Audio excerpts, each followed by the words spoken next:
Kahit dalawa na ang sumabay ay hindi pa rin mapigilan ng batang si Andy Himaw. Kinakain lang ang depensa ng kalaban. Iwan ng bantay sa crossover na to ni Andy. Grabe din mag-hang time. Unstoppable sa Amerika. Mukhang ito na yata ang inihintay ng mga Filipino fans na may makapasok na pure Pinoy sa NBA. So second game na nga ni Andy Himaw sa liga ng The Grand Session. At solid nga naging performance ito kahapon kung saan kumamada siya ng 31 points, 5 rebounds and 4 assists. Kaya titignan natin kung magiging consistent nga ba ngayon ang ating kabayan na si Andy Himaw. So first quarter ay kasama sa starting unit ng Royal Crown si kabayan. At maganda kagad ang ikot ng bola para sa team ni Andy. Butas ang depensa ng kalaban. Sayang naman ang driving layup na to ng ating pambato, nagmintes. Pero sa next position ay bumawi si Andy Himaw. What a wonderful layup para sa batang to.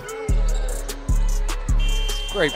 Ang kaso nga lang nakabawi rin kaagad ang kalaban at so far ay hindi rin gumagana ang outside shooting ng mga teammate ng ating kabayan. Kaya sa halfway mark ay natambakan ng 12 puntos ang Royal Crown. Pero ganda namang play ang ginawa dito ni Andy Himaw para sa kanilang 7-footer big man. Under 4 minutes ay nakasungkit ng foul si Andy at naipasok naman ang dalawang free throw at sinundan niya yan ng isa na namang driving layup.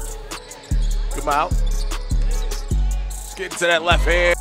At so far si Andy Himaw ang leading scorer ng kanyang team. 6 points kaagad sa early minute ng first period. Ang kaso nga lang mahuhusay at magagaling rin ang nakakatapat nila ngayon. Kaya natambakan kaagad sila pagkatapos ng first quarter, 32-18. Second frame ng laban ay ganda na sanang handles dito ni Andy. Hindi nga lang niya na-finish. Pero kitang-kita naman sa play na to ang basketball IQ ng batang to.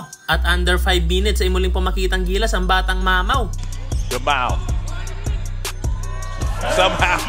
Kahit dalawa ng kalaban ang sumabay, hindi pa rin mapigilan ang batang si Andy Himaw. Pero nag-i-struggle naman si Andy sa kanyang outside shooting, 0 out of 2 beyond their arc. Pero to the rescue naman ang kanyang teammate at naibaba sa single digit ang kalamangan, 46-37. End of first half, naghahabol ang team ni Andy Himaw. Third quarter ay assist kaagad para dito kay Andy. Hindi naman umubra ang isolation dito ni Andy Himaw sa mas malaking kalaban. Butata ang inabot at hindi pa rin pumapasok ang kanyang mga outside shooting. At tuloy-tuloy pa rin ang pagkana ng kalaban kaya lumobo na sa 18 points ang kanilang hinahabol. At pati ang mga teammate ni Andy ay hindi na rin gumagana kaya natapos ang third period sa score na 69-50. Pabor pa rin sa kalaban. Fourth period ay pumakita na si Andy Himaw ng isang crossover with a beautiful layup.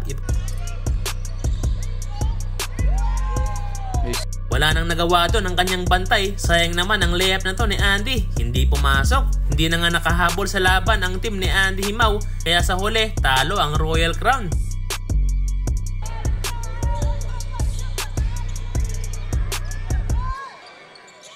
Good shot fake. And gonna try the